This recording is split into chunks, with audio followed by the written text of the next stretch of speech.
하나님의 말씀 우리가 받도록 하겠습니다. 열왕기하 7장입니다.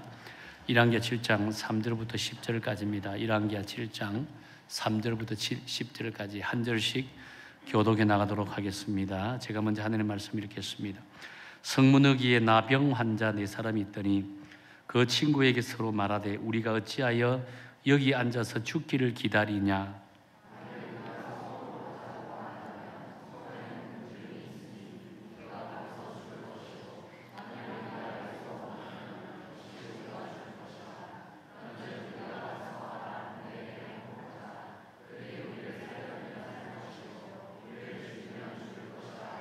아람 진으로 가려 하여 해질 무렵에 일어나 아람 진영 끝에 이르러서 본적 그곳에 한 사람도 없으니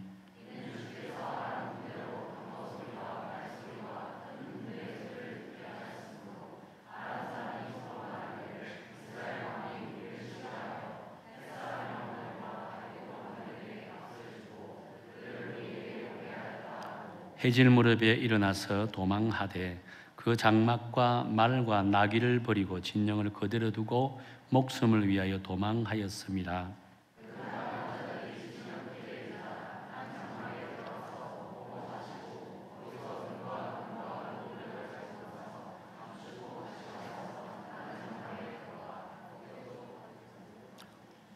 나병 환자들이 그 친구에게 서로 말하되 우리가 이렇게 해서는 되겠도다.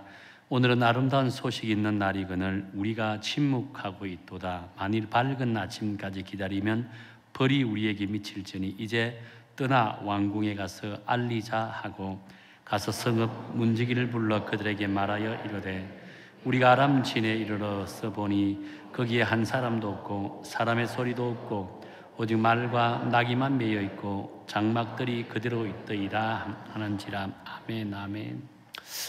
오늘 예배를 드리면서 여러분에게 2개 사진을 한번 보여드리도록 하겠습니다.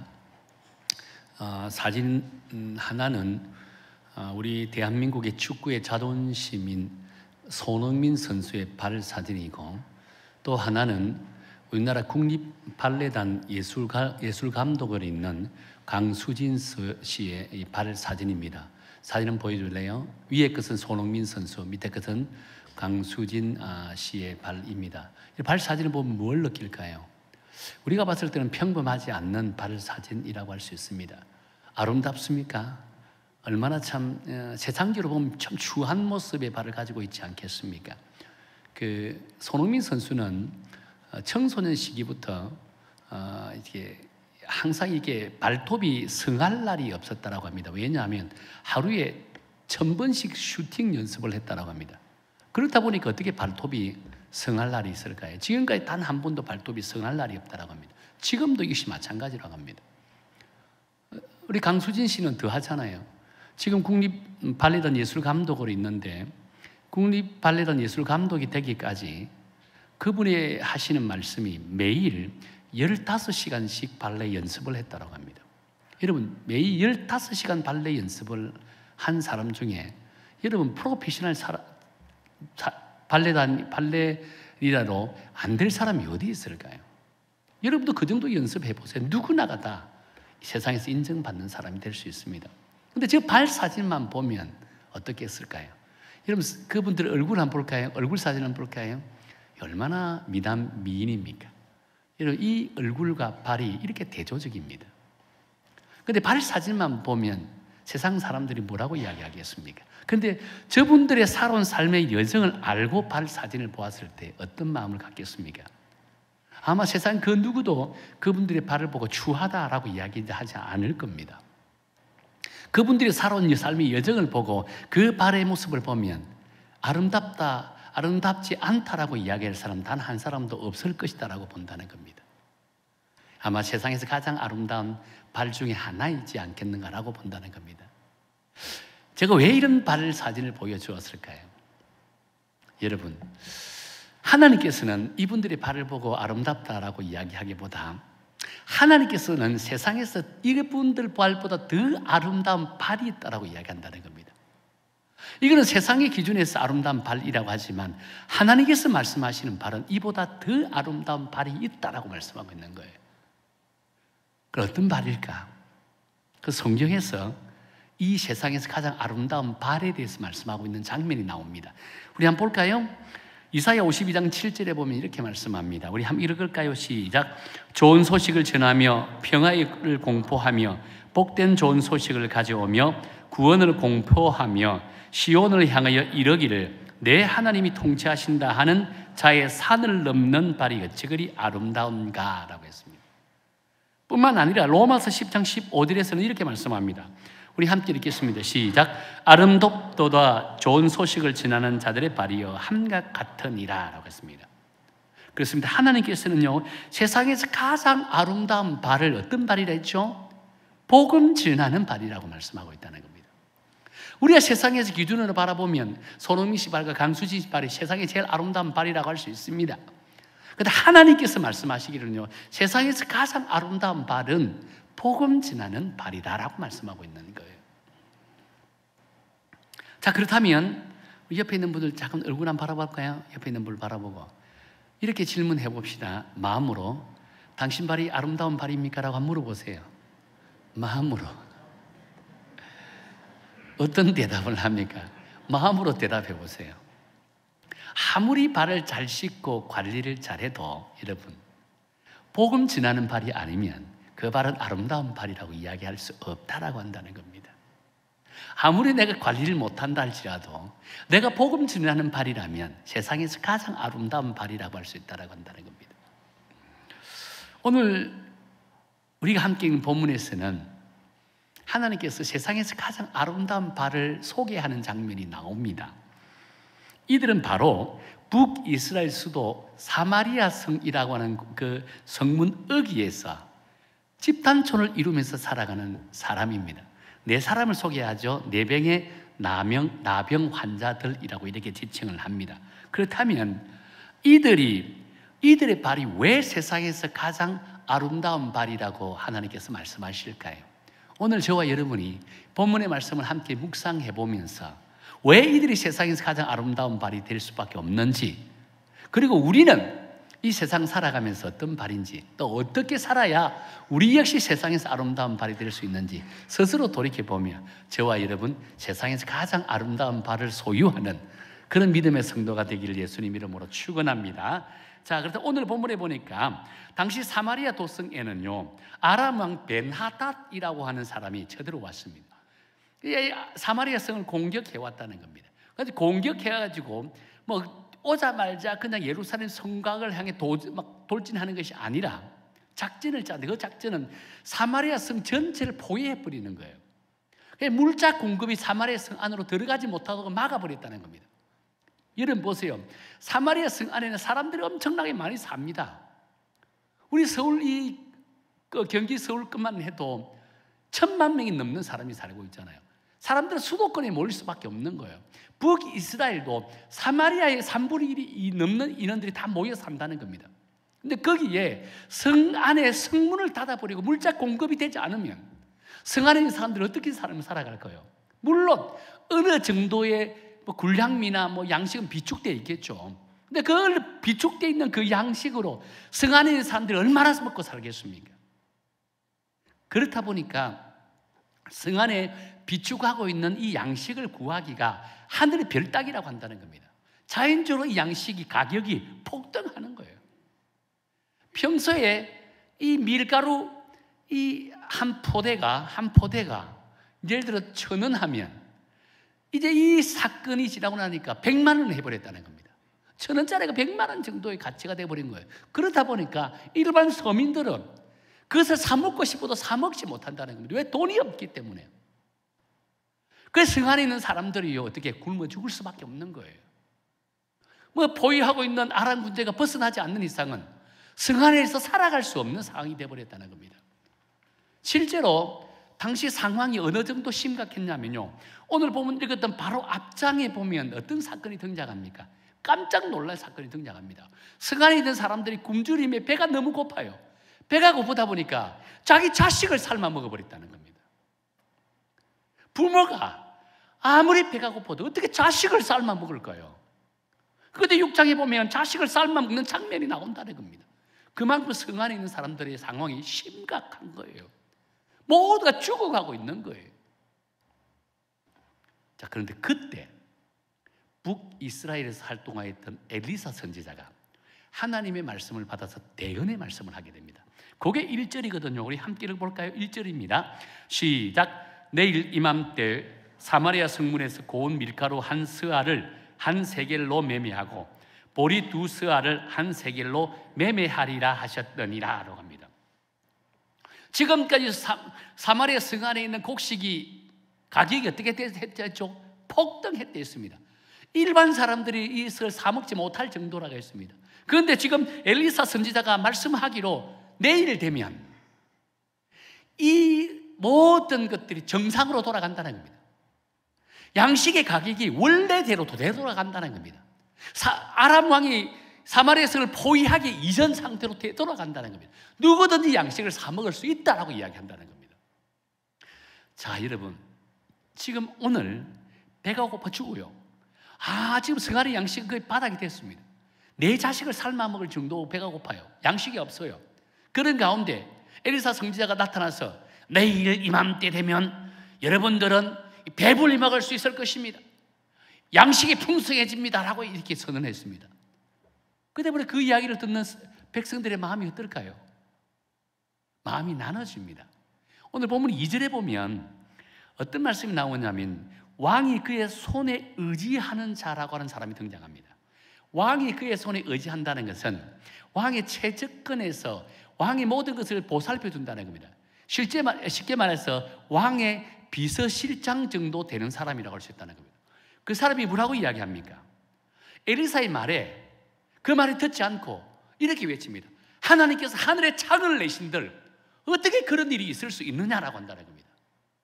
오늘 죽고 양식으로 죽어가고 있는데 성 안에 있는 모든 사람들이 굶주려 지금 죽어가고 있는데 어떻게 단 하루 만에 그런 일이 일어날 수 있느냐라고 이야기한다는 겁니다. 왜냐하면 지금 성 안에 있는 모든 사람들이 어떻게 단 한순간에 양식을 이렇게 풍성하게 처음 받을 수 있을까요? 양식이 메말라 있는데 예루살렘 성 밖에 나갈 수도 없는 상황인데 어떻게 단 하루 만에 이런 일이 벌어질 수 있을까요? 라고 이야기한다는 겁니다. 여러분, 틀린 말이 아니에요. 생각해 보세요.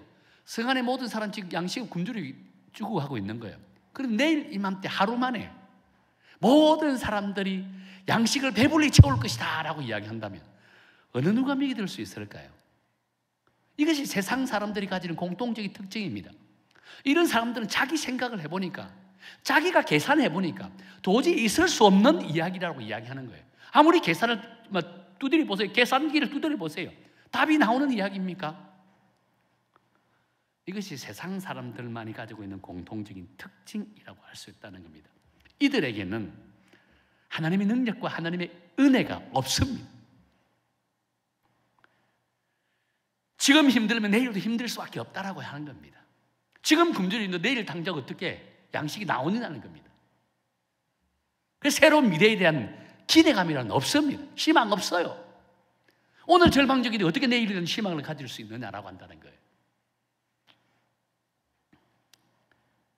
결코 틀린 것은 아니겠죠.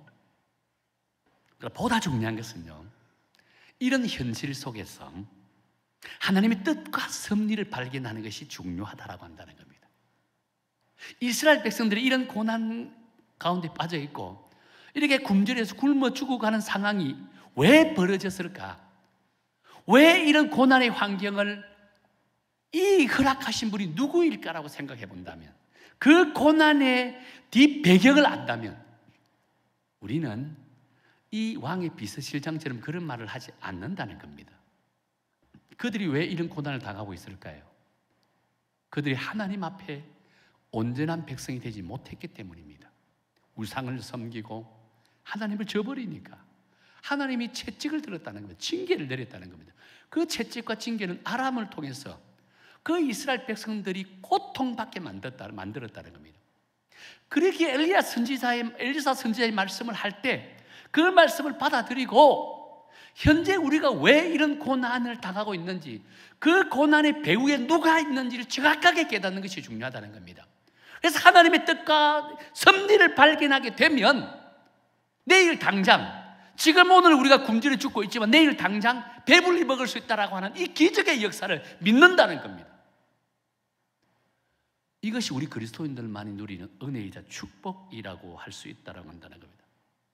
오늘 당장 굶어 죽는다 할지라도 하나님이 역사하시면 내일 당장 배불리 먹을 수 있다고 하는 이 믿음의 확신을 가질 수 있다고 한다는 겁니다. 그런데 왕이 비서실장은 그런 마음을 갖지 못했습니다. 오늘 굶주리기 때문에 내일 돼도 똑같은 현상이 나타난다는 겁니다. 어떻게 하루아침에 이렇게 기적의 역사가 나타날까? 이것이 바로 하나님의 약속을 믿지 못하는 참으로 어리석은 자만이 가지는 안타까움이라고 할 수 있다는 겁니다. 이런 자는 결코 하나님의 은혜를 누리지 못해요. 한번 볼까요? 안타깝게도 이런 자기 상식과 자기 계산과 자기 신앙 속에 빠져 있는 이 왕의 비서실장의 최후는 어떻게 될까요? 2절 하반절에 보면 이렇게 말합니다. 2절 하반절에 엘리사 선지자가 왕의 비서실장에게 하는 말이에요. 엘리사가 이르되 내가 왕의 비서실장 내가 내 눈으로 보리니 그것을 먹지는 못하리라 하리라 했습니다. 무슨 말이냐면 좋다 네가 믿지 못하지? 알겠다. 그렇다면 너는 내일 하나님의 역사를 직접 눈으로 보게 될 것이라는 겁니다. 내 말이 거짓말인지 참말인지 내일 아침에 되면 안다는 겁니다. 직접 눈으로 확인하게 될 것이라는 겁니다. 그러나 너는 하나님의 말씀을 믿지 못하기 때문에 그 양식을 누리지 못한다는 겁니다. 그 은혜를 누리지 못한다는 겁니다. 그 기적을 누리지 못한다는 겁니다. 눈으로 보기는 하고 확인은 하되 누리지는 못한다라고 말씀하고 있다는 겁니다. 왜? 하나님의 약속의 말씀을 믿지 않았기 때문이에요. 실제로 17절 이후의 말씀에 보면 기적이 나타납니다. 조금 이따 이제 말씀을 볼 거예요. 그래서 많은 백성들이 이스라엘 성 안에 있는 사람들이 이제 양식이 있다는 이야기 듣고 성문을 열고 막 이제 양식을 향해 달려간다는 겁니다. 그 장면을 왕의 비서실장이 눈으로 직접 목격해요. 근데 어떻게 될까? 그 백성들에게 짓밟혀 죽게 된다고 했다는 겁니다. 눈으로 보고 자기는 직접 그 백성들의 발에 짓밟혀 죽는다는 겁니다. 누리지 못하고 죽는 거예요. 얼마나 참 안타까운 모습이라고 할 수 있을까요? 자, 그런데 놀랍게도 본문 3절 이하에 보면 사마리아 성문 어귀에 살던 4명의 환자들은 이들과 생각이 달랐다고 이야기합니다. 이들은요 그저 앉아서 굶어 죽느니 차라리 어차피 한 번 죽는 모습 적진에 들어가서 맞아 죽으나 굶어 죽으나 죽는 거랑 똑같다는 겁니다. 그러니까 적진에 들어가서 부딪혀 보겠다는 거예요. 그 적진에 들어갔습니다. 아람 군대 진영으로 들어갔다는 거예요. 어떤 일이 벌어질까요? 놀라운 일이 벌어지게 되잖아요. 서슬이 시퍼렇던 아람 군대가요 온데간도 없어지 사라져버렸습니다. 그들이 머물렀던 자리에는 말과 굴량미, 검은 보화만 가득 차 있는 거예요. 사람을 한 사람도 없고. 오늘 성경에 보니까 말과 나귀와 막 먹을 양식 어복들이 가득 찼다라고 했습니다. 사람이 없는 거예요, 사람이. 여기에 대해서 하나님께서 왜 사람이 없는지에 대해서 6절에서 이렇게 말씀합니다. 우리 함께 읽어볼까요? 6절입니다. 시작. 주께서 아람 군대로 병거 소리와 말 소리와 큰 군대의 소리를 듣게 하셨으므로 라고 했습니다. 이 본문의 아람 군대는요 지금 뭐라고 했다고요? 하나님의 천군 천사의 소리를 들었다는 겁니다. 한밤중에 막 온 천시에 울리는 하나님의 천군 천사의 소리를 듣고 기겁을 하고 도망을 간 거예요. 근데 그들이 생각하기에는 이스라엘 왕이 아람 군대와 싸워서 전쟁해서 승리할 수 있는 그런 게 전혀 없으니까 이웃인 애굽 군대와 헷 군대를 동원했다라고 했다는 겁니다. 남쪽으로는 애굽 군대, 북쪽에는 헷 군대를 동원해서 지원받아서 지금 전쟁을 일으킨다라고 생각했다는 겁니다. 사실 당시에 아람 나라가 제일 무수하는 나라가 어떤 나라요? 애굽이었습니다. 북쪽으로는 헷 족속이었다는 겁니다. 그런데 그 두 족속이 와서 연합군을 형성해서 자기를 공격해 올 건다는 겁니다. 그래서 무서워 도망치다 아무것도 소리를 끊지 못하고 모든 건 날아지고 몸만 살짝 빠져 도망갔다는 겁니다. 여러분, 하나님의 천군 천사의 소리가 이처럼 무섭습니다. 여러분은 하나님의 천군 천사에 대한 존재를 믿습니까?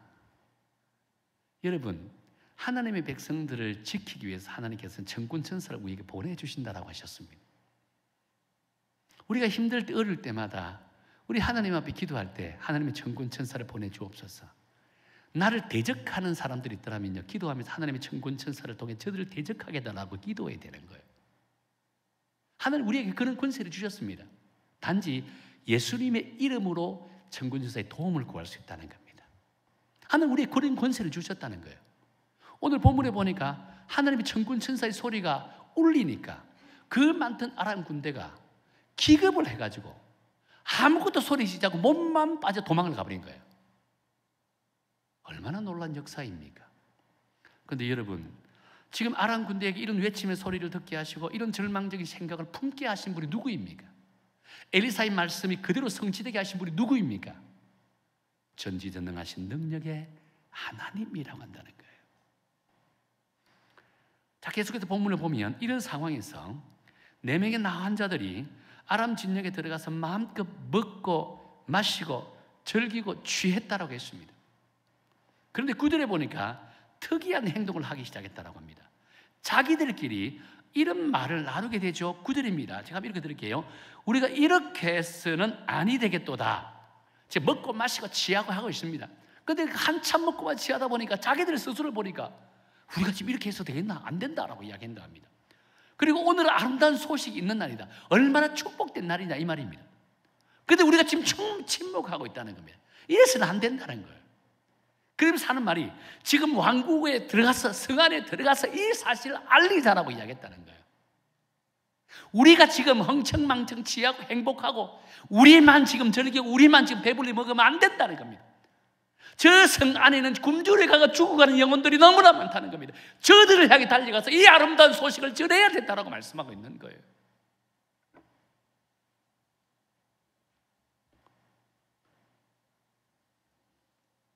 저는 이 구절을 읽으면서 오늘날 극도의 이기주의가 팽배한 시대를 살고 있는 저와 여러분이 깊이 묵상해야 되는 말씀이지 않겠는가라고 봅니다. 남들이 어떻게 되든 나만 잘 먹고 잘 살면 됐지라고 생각하면서 내 이웃이 지금 고통받고 힘들어하고 죽어가는 그 모습을 보고 외면해버리는 것이 오늘 이 시대 우리들의 모습이라고 할 수 있다는 겁니다. 특별히 이런 가치관이 교회 안에까지 들어옵니다. 교회 안에서도 서로 돌아보지 못합니다. 내 옆에 있는 믿음의 형제 자매가 어떤 일을 당하고 있는지 관심이 없어요. 나 혼자 잘 믿고 잘 살면 된다는 겁니다. 내 믿음의 형제가 지금 죽어가고 있는지 살고 있는지 관심이 없다는 겁니다. 이게 극도의 이기주의적인 믿음 생활을 감당하고 있는 오늘 이 시대 우리들의 모습이라고 할 수 있다는 겁니다. 그런데 이런 시점에 우리 그리스도인들이 이 말씀이 결코 우리가 무시해야 될 말씀이 아니라고 한다는 겁니다. 어떻게 보면 가장 우리에게 필요한 말씀이지 않겠는가라고 한다는 겁니다. 사실 본문의 나병 환자들 입장을 한번 돌이켜보세요. 여러분들이 나병 환자 입장이라면 과연 이런 행동을 할 수 있을까요? 지금 자신들 앞에 펼쳐지고 있는 현상에 대해서 자신들만 배불리 먹고 자신들만 누리고 자신들만 즐겁게 지낸다 해서 누구 하나 욕할 사람이 아무도 없습니다. 왜 그럴까요? 지금까지 자신들은요, 나병이라고 하는 병에 걸렸다라고 사람들로부터 완전히 무시당했습니다. 인간 취급도 받지 못했다는 겁니다.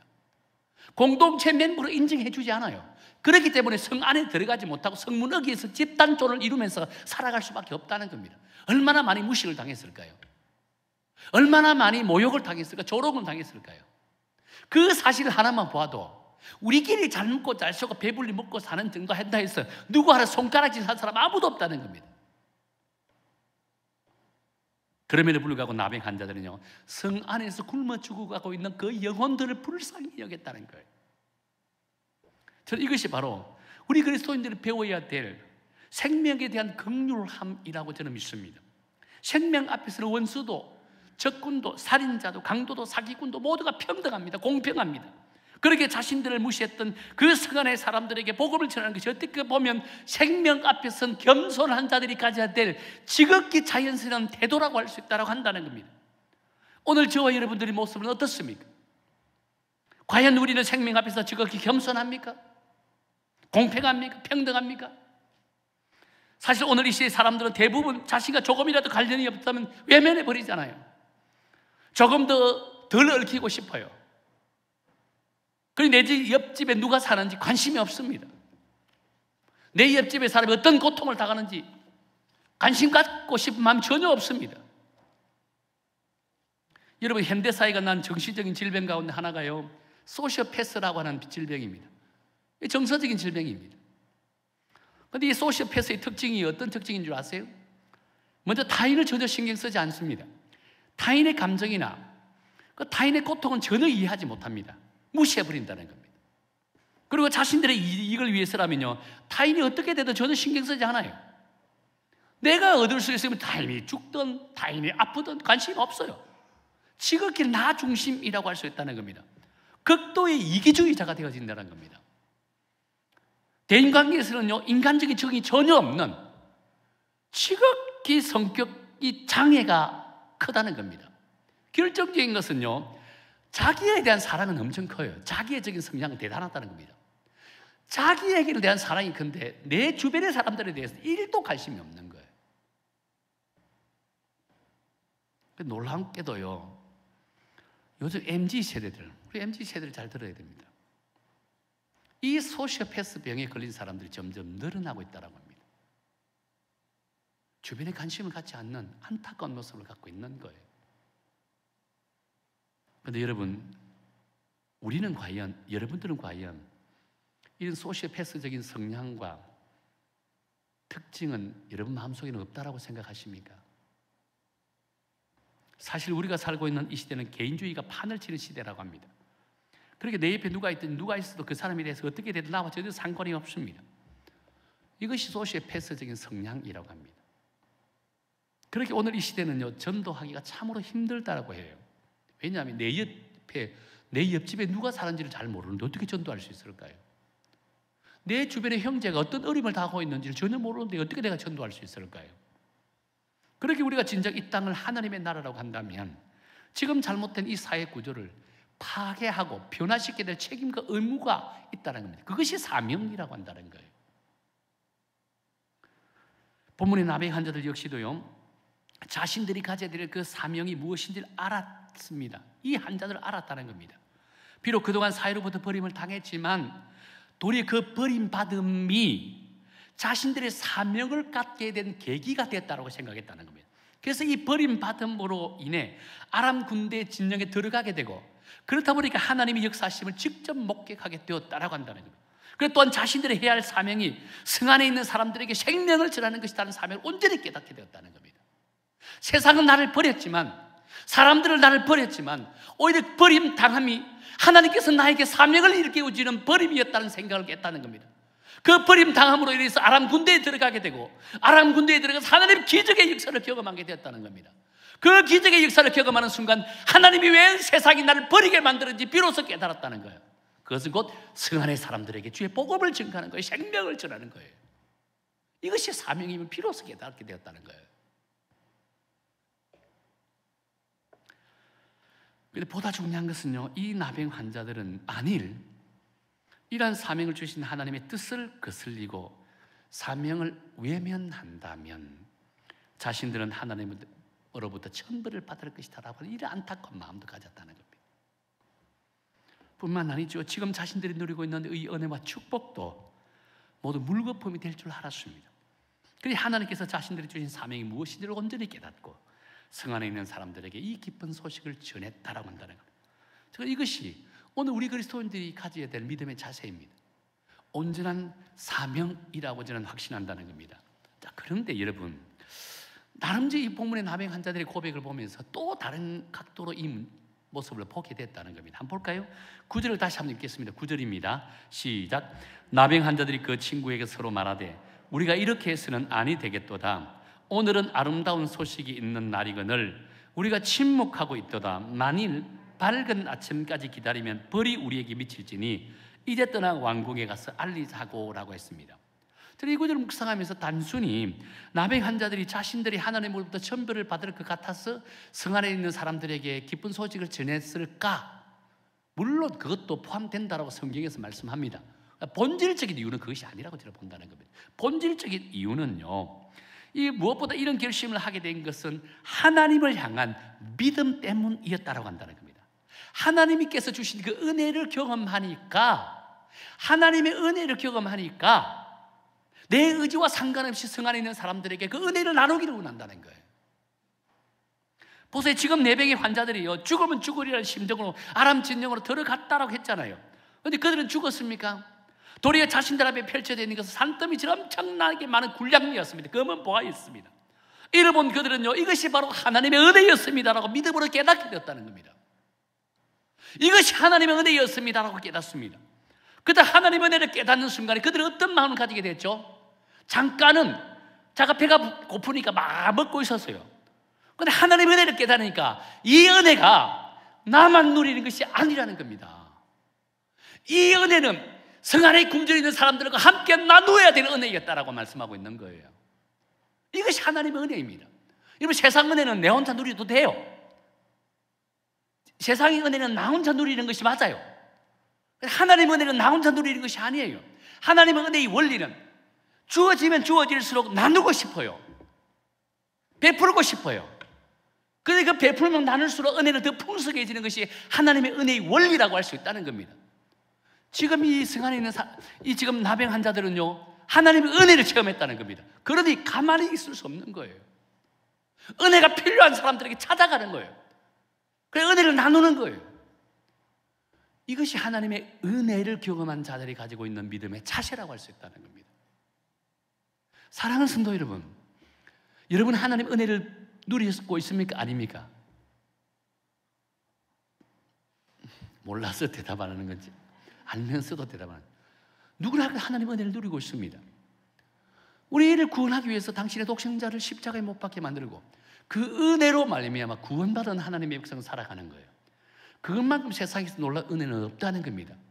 그 은혜가 여러분의 은혜입니까? 하나님의 은혜입니다. 그 은혜가 여러분의 부모님의 은혜일까요? 하나님의 은혜입니다. 그 은혜가 여러분들을 전도한 친구들의 은혜입니까? 하나님의 은혜예요. 하나님의 은혜를 체험하니까 은혜를 받은 나는 가만히 있지 못하는 거예요. 은혜가 필요한 사람들이 달려갈 수밖에 없는 거예요. 찾아갈 수밖에 없는 거예요. 전할 수밖에 없다는 겁니다. 이것이 복음의 원리예요. 이것이 사랑의 원리라고 할 수 있다는 겁니다. 사랑하는 성도 여러분, 이번 전도 축제는 이 진리를 온전히 깨닫고 이 진리를 실천하는 귀하고 복된 전도 축제가 되기를 예수님 이름으로 축원합니다.